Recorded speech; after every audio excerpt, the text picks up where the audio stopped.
kind of been clear to us that one of the greatest gifts of this path is being able to be in this container in which we're so challenged. Mm-hmm. Right? Could you give us insight into what has been some of your personal alchemy and what you've been able to heal through being in this container? Wow. Yeah, let me gather a few million examples. So the transformation, there's been so much transformation inside of me and outside in my life. And the biggest changes, if I start to approach it in a broad sense, I would connect to love and joy. So a greater capacity for both of those. So in the transmutation process, in the digging, in the dirt, or in the challenges and obstacles, the result of going through each one of those processes has been an expansion into greater love and joy. And that is a felt experience. It actually is an energetic expansion, not a conceptual understanding. I have a lot of conceptual understanding, and that aids me in many different ways. I'm able to understand topics and how they work and things like that. But we're really kind of like where the rubber hits the road, where the most important pieces are, is when we truly have the full transformation, when we have the energetic transformation. So that, it would be the broad scheme result, love and joy, overall. And can't really go wrong with those things. But in terms of the details, of like what kind of things I have pursued or been challenged on. So one of them was arrogance.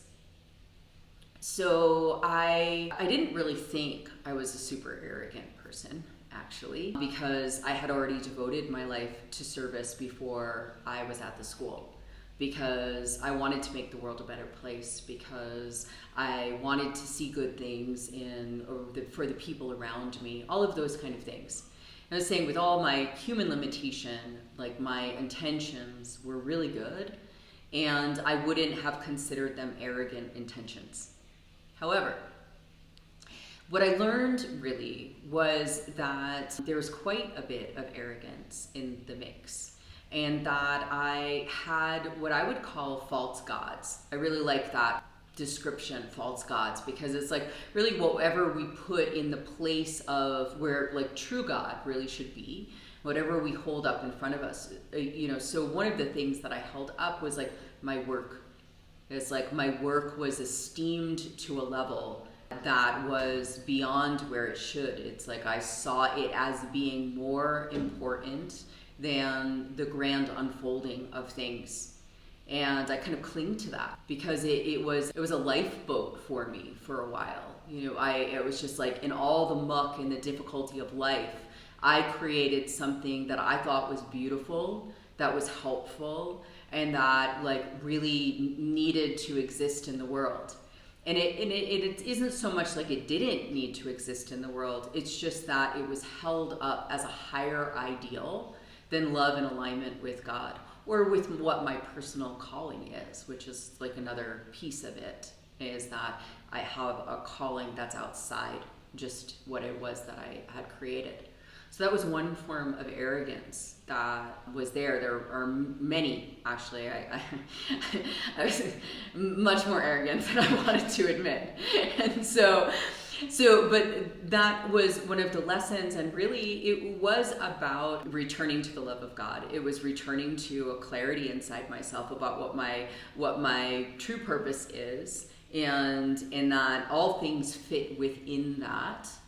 And so it isn't about getting rid of something that I am or anything like that. It's about realizing the full potential of who I am. But in order to do that, I needed to actually let go of my own arrogance, which showed up as like, what is this place? It's like, yeah, sure, it is what it is, who are they to claim all these things? I don't like the way that they do things. I don't like the way that things are structured. All of that kind of stuff. There were like a million different things that I thought were like really not the way that they should be. And I actually projected a lot of arrogance. I actually projected a lot of arrogance out onto the institution itself. Well, like, how can they be so certain, and how can they tell me what like is right for me?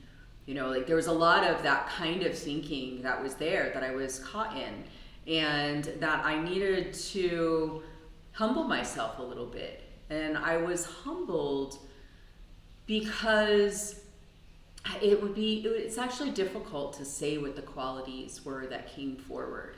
There was something inside of me that saw a greater truth than what it was that I was purporting to know.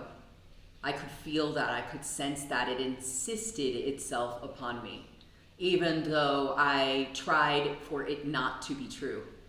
So I would kind of wrestle with the material, with what it was that I was presented with. And I couldn't get away from the fact that there was so much truth that was coming at me. And that's something I had cultivated before. I had developed my ability to listen, to try to hear those things. And so I couldn't really deny it. And that pushed me to change myself.